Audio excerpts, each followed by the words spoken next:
It's another month, and not only that, it is a solstice month with a lot happening on everything that has to do with your foundation and building, and maybe even more than building, a stabilizing, a crystallization to your field and energy. And who doesn't want that? It's going to be a great month. Come find out what it is, those key pieces that you can look at in regards to what is it that keeps you from getting what you want? What are those subconscious and unconscious layers that sit there that are just that last step from you getting what it is that you want?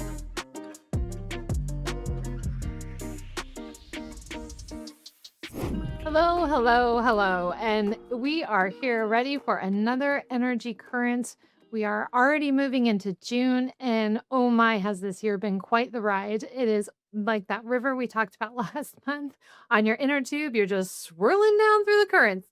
It's been quite the ride. There's been lots of wonderful moments where you're like, oh, this is nice. I'm really enjoying myself.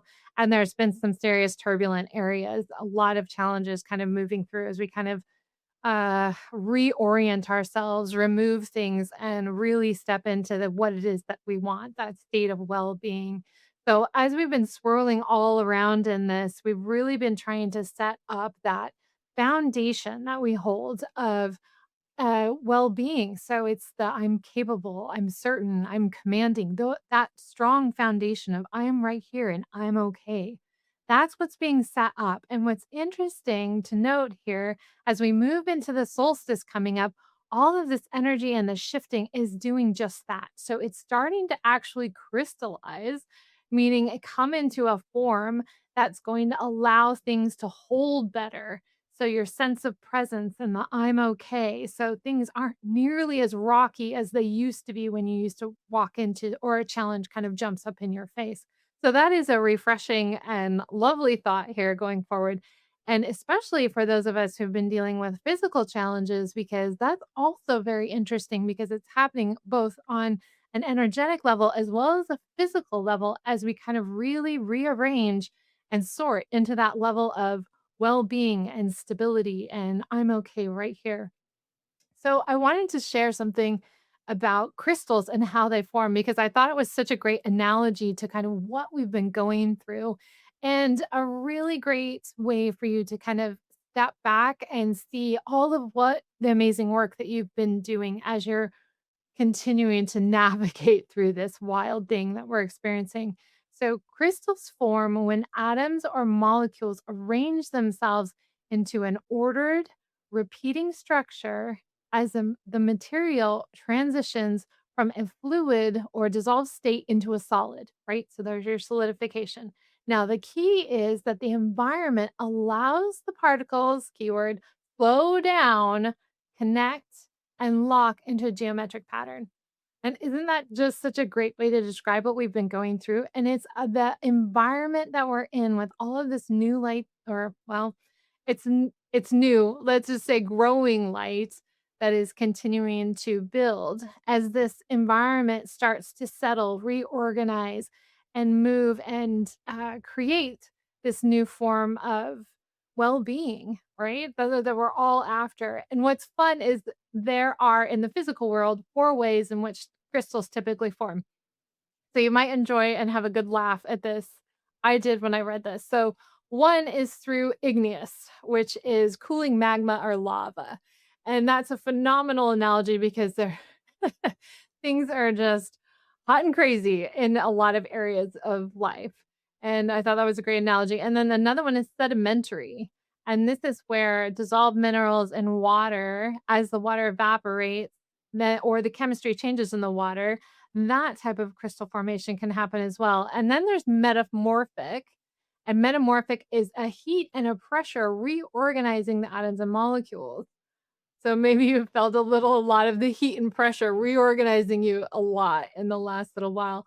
And then the last one I'll bring up here is hydrothermal, which is where hot water is brought into, say, it's kind of goes through the cracks inside the rocks. And as it does, it's picking up more and more rich mineral fluids, and then it goes in and starts cooling in spaces. And this is a lot where we notice like quartz and amethyst, and that's how a lot of those are forming. So it's just a fun analogy to go, "Oh my gosh, I can totally relate to a lot of this crazy experience that we've been going through in the way of the reorganizing of ourselves, our being, and how we carry ourselves. So I want to post something a little bit different here than I usually do. And actually, I want to ask you a question of something that I think is going to be really helpful for us to continue to look at this month. And kind of as a reminder, what keeps you from your intention? Like, I intend to remember that tomorrow I need to pay a particular bill or I need to go to the grocery store. Whatever, even in a simplistic manner, what is it that keeps you from actually doing that? And that gets really interesting here because a lot of these bumps and challenges that we're going to be bumping into and are bumping into have a lot to do with a level of ungroundedness that you're going to notice a little bit. There's distraction is one way where you're like, oh, I don't know. I just, oh, or you pop on your phone and you were just going to look something up, but then you end up on a social channel or checking another email because you found some other notice on your phone. So distractions is kind of a big piece playing out here. Forgetting is another one. So where you're just like, "Oh, I totally intended to remember that when I got up in the morning and it went out of space and mind." Right? We've all probably been there with that one. Another one's interesting where you're not actually taking something seriously, like self-care and really taking time for yourself. Why don't we really take time for ourselves to slow down, give ourselves a break? Like, what is that? Even though we intend to, why don't we? And then the next one is putting things off, just flat out like, I am in resistance of, I don't like this. I don't want to deal with this. I'm sorry, no. And that is another way that we really keeps us from our intentions. And the last one is another interesting one where it's like, hey, I hope it works. So it's a good intention, but it has nothing underneath it in the way of where it's like, "Oh, I've really looked at this." And that's what I want to kind of pull on here in this next kind of phase we're in as we're looking at paying attention to your thoughts and paying attention to, "Hey, I had this thought and it's maybe a to-do item, and then how much do I really intend for that to happen? Or is it maybe held a little bit loosely, a little bit where you're like, "Oh, I hope that works out," or "I hope that happens," or "Yeah, I need to remember the grocery store, but did I make the list to get what I wanted at the grocery store?" So, it's, uh, in my house, we have the phone depot, and so we make sure that we put our phones on a particular place on the counter, so that way when we always know where they are. So it's and when we forget. So it's making it's a level of groundedness that is really coming into presence here, and I think you're gonna start to notice it. So it's very interesting. I've also been noticing when you're talking with people, and this is a great way to practice, notice in what other people say to you. Are they really meaning and intending what they say? I had a great conversation with someone that I just happened to meet while I was traveling on the train, and they said, "Oh, hey, I've got all these grand plans." And he was talking about, going to DC and setting up this event, and wouldn't it be great? And it was so interesting because I could feel there was nothing underneath it.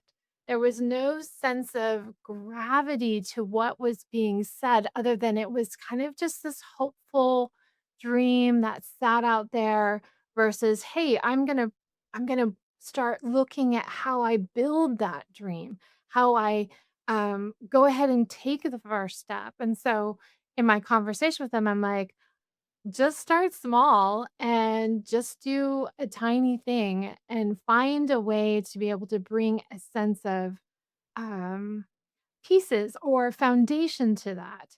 So pay attention this month. Notice where when you say things or thinking things, is there a feeling of groundedness or a sense of gravity to it? Not heaviness, but a sense of being solid a little bit more and more formed. I think we're going to find a lot of benefits here as we play with this. So, as you're paying attention and noticing that level of grounding and that layer that sits underneath and how stable that is, you're also doing that for yourself this month as you're continuing to play with and strengthening and working with those words or with the energy of the word. What is it truly to be capable? Are you wearing, try it on for the day, put your hat of capable on and see what you can do to help unfold these words even more and allow those blossoms to really open up in the words that you're bringing into your field as you're slowing everything down. Remember, creating that environment for the crystallization to happen, right? This is a huge slowdown as you're allowing things to really settle in and reorganizing. And the important part about this reorganizing is really just a lot of relaxing. And that's good news because so much of us have been in effort and trying to figure it out and solve this problem and that problem. And how am I going to deal with this?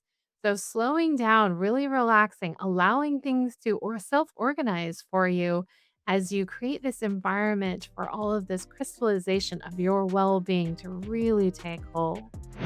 And in my last and final piece for you, it's a thank you. Thank you so much for watching. It is a pleasure to pull these together. I've put together a free workshop this month to work on these hidden patterns and veils of forgetfulness. All of that stuff inside your subconscious that really kind of sits there that you're not super aware of. It just leaves you forgetful or distracted. So we're going to play with those patterns that sit inside subconscious and work on really removing those out. So I'm very excited about this to get rid of those and we'll do that all together on the 18th. You can sign up on our website or on our newsletter. It'll also go out as well.